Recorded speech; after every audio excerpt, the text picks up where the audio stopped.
How to change background every 10 seconds on your windows. Hey everybody, if you guys are wondering, you may follow up this guide in order to do so.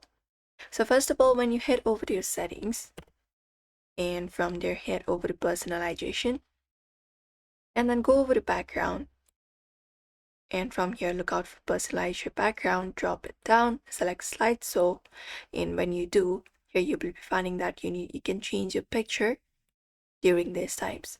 So the minimum is 1 minute. If you are looking for 10 seconds, you do not find it here.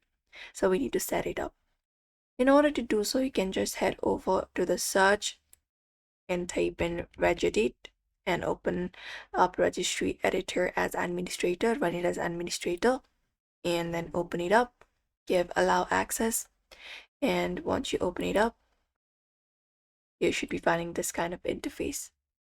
So what you can do is from here, go over to HKey current user, expand it. After that, you can head over from this section, control panel, expand control panel, go over to personalization from here and expand it.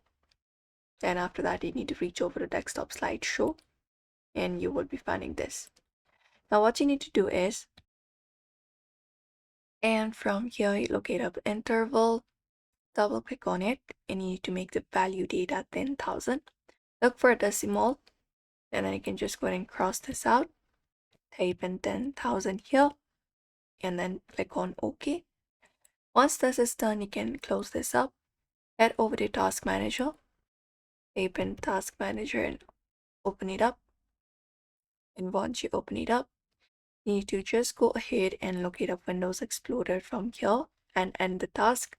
Just locate up Windows Explorer, search for it. After you find it, right click on it, and you should be finding End Task option. Go ahead and click on it, and once that is done, you should be finding your background being changed every 10 seconds. If not, you can just go ahead and refresh your computer for once by restarting it, and that should help you. So that is it. You may follow up these steps in order to do so. So therefore, I hope this video was helpful. Give it a thumbs up and subscribe for more tips and tutorials.